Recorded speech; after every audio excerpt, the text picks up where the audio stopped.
How's it going, everyone? It's Dykenstein here, and finally bring you another Granblue Fantasy Versus Rising video. And today we're going to be talking about all the Granblue Fantasy Versus Rising gameplay changes that were announced on the stream that happened earlier this morning. One of the first things that the development team went over was the feedback that they got from the first online beta test that we had back in July. And some of the things that were stated was they heard our feedback on that throws were too weak, that the raging strikes were too strong, and that ultimate skills are hard to use. Not only that, but the little reason to use the SBA for any other thing besides raging art and the chain. So they have took notice of the feedback we gave them, and they tried to make the adjustments accordingly. This is why giving our feedback is so important, and why we highly encourage others to really do it, because the developers are really listening to us now. Like, it's great. Now, talking about some of the changes that the developers talked about, starting with the first one being EX moves no longer having a meter penalty. So before, when you did an EX move, you actually got a little bit of a meter penalty, and they showcased this with a grand combo that does like 70. He starts with 50 meter and he gets up to 75% meter.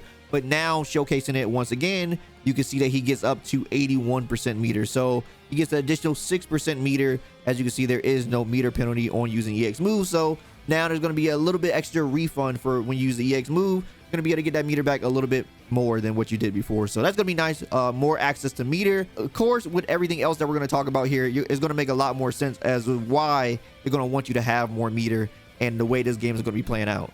The next change they talk about was one of my biggest things that I definitely wanted to happen for Granblue Fantasy Versus, and that was with the ultimate skills. I was always talking about how the ultimate skills just felt a bit lackluster as far as what value they gave, and not a lot of them felt like they gave the value as far as what you were actually spending. So now the ultimate skills have been changed to not only be comboable, but they don't go against the combo limit now as well. So you can combo them, and they don't do the instant combo limit, because right away when you use them, it automatically forced combo limit when you use them. So it didn't matter when you used them, it was combo limit. So now there's no combo limit for them, or there's combo limit, but it doesn't work in a way that it did before. So you're not going to immediately be combo limit. And now they're also going to be comboable, which is nice. Of course, there's still going to be damage scaling and all that stuff that's going to happen with these, but now they're going to have just a better ease of use as far as like how to utilize these tools. And now we can explore them in a different light than we could before. A couple more things that they talked about for the ultimate skill that I thought was really interesting was the cost of it is now 50 gauge. So I believe before it was 25, but now it's 50 gauge to activate it. And you can actually do it even when the skill is on cooldown, but the damage will now be halved. So you still get the benefit of being able to do it even when you don't have the skill, which is crazy, but the damage will be halved. So you just spend 50% of your meter, you'll be able to use the skill wise on cooldown, and your damage is halved. So this is actually pretty good for characters that don't have, I would say, very good cooldown management timing, because some characters just don't have that. So if you didn't have your cooldown on time in like certain sequences, this could be a way to get past that. So you can spend a little bit of your meter. The damage will be half though, but rather than damage, is more about the situation. You know, if you needed a knockdown, maybe you didn't have anything to give you the knockdown, this could be the way to get you your knockdown, to get your setups depending on what type of character that you're playing. So it's basically going to lead to some very interesting things that we probably didn't see before as far as characters that didn't have that at their disposal. So can't wait to see exactly how people utilize that. Now, this next change, we all knew it was going to happen, and I'm talking about the throws inside of Granblue Fantasy Versus Rising. So if you played the beta, the throw tech window was very, very long. I mean, you had so much time to visually see that you were getting thrown and tech it. So now they are actually reverting this change, and apparently is going back to similar to how the throw tech window was before. So that is now the throw tech window. However, there's going to be some changes to how throw is going to work. So you can now throw break with any attack button. However, this will now be considered the late tech. And if you throw tech with just the throw button yourself, that will just be the regular tech. So of course, the late tech, meaning the person who initiated a throw, will have that advantage to press forward after the throw break happens. So this is going to be very interesting, because now, you know, I'm thinking like, if there is there going to be like a lockout, like whatever person is like doing like fuzzy mashing or something like that, would they be able to take a throw that way? So this could probably have some benefits like that as well. As well as people trying to go for like, I don't know, maybe like cheeky overhead setups and stuff. You could probably like, you know, do like stand teching now, because you could just like tech with like an A button for like a jab check, but also it could be a throw tech as well, but it'll be the late tech, but it still gives you something to mess with, so that way you don't always have to commit to the actual throw and have the whiff throw animation if they actually try to bait you out that way. So it's going to be a little bit extra mind game there. I feel like as far as like how this is going to work, very interesting that they went this route as far as like how it's going to work, as far as like being able to just throw break with any button, but we'll see how it plays out. So far it don't sound too bad though. Now this next change we're about to talk about is probably the biggest change that they went over overall, and this is the Bravery point system. This seems like it got a complete different overhaul as far as how this is going to work, and they went over it in many different ways. They talk about the Bravery point system overall, they talked about the Bravery counter, they talked about the raging strikes, and they talked about the skybound arts and super skybound arts. But I want to put all this together because I think all of this is going to be important as far as how the new Bravery point system is going to change the way we play this game.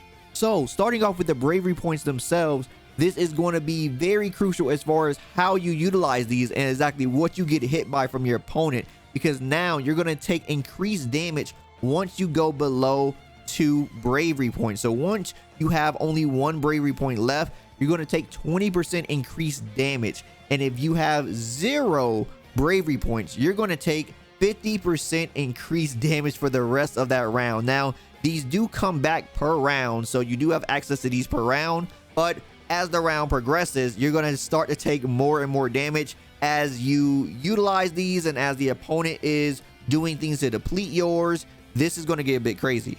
So talking about the raging strikes and the Bravery counter. So the raging strike was basically the guard crush, right?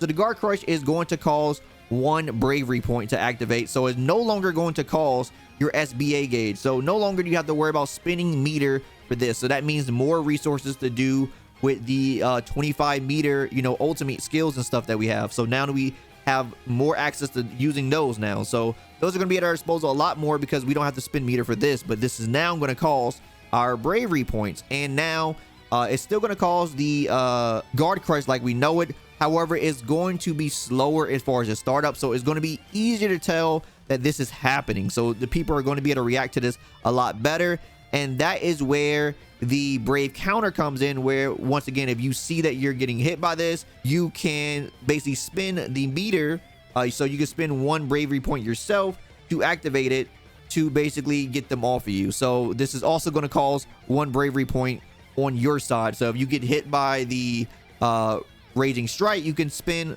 a bar, you know, not a bar, but a Bravery point to do the Bravery counter, and this can be formed by pressing 2 buttons, and they change the effect of it and stuff like that. But yeah, so just to stop another person from doing something to you, you also have to deplete 1 yourself. So this is already starting to mon games here. So now on top of all of this, the skybound arts and super skybound arts will now deplete your opponent's Bravery points. So if you do the regular skybound art, that's going to deplete 1, and if you do the super skybound art, that's going to deplete 2. So say if your opponent used 1 and all of a sudden you do a super skybound art because you had the meter for it and you know you met the conditions for it, now all of a sudden they are at 0 because you connected with it, and now they're going to take 50% increased damage. So just using 1 of these in a match can now change the tide of the favor to your opponent if they hit you with a super skybound art and really change the pace of the match. So this is going to be absolutely crazy as far as the mon games, as far as how people are going to be utilizing points, how people are going to be forcing other people to utilize their points or like do the counters to get them off of them just so they could play a very like crazy game and stuff like that. Like I could very see something like this for say like Safri, where he like is trying to force you to use yours, so the first hit he does will probably just instant kill you, right? Something like that, because some of these characters has got some big heavy damage. You take an extra 50% on top of the damage that they're already doing. This is some wild stuff. So I can definitely see some characters trying to use this to their benefit. This is going to be pretty wild. And I don't really know how I feel about this change overall, but we're definitely going to have to get our hands on this and see exactly how this plays out. Of course, we do have the second beta is going to be happening in November, which is when the game comes out. So I'm sure they'll probably hear our feedback, but I don't know if there's going to be too much time to make additional changes to the game before we actually get the official release, but we'll see what happens. Let's just try our best. And talking about the last 2 changes, a small one being the raging chain. So the chain now costs 25% meter to do and now has a gauge penalty. So when you do this, you're not going to get as much meter as you did before. So there's now going to be a penalty added onto this, and this was the follow-up to the actual raging strike itself. So you could do the additional follow-up for 25% meter, so it's going to cost 1 BP and then 25% for the additional follow-up, and then you're going to have that meter penalty tackled on top of that.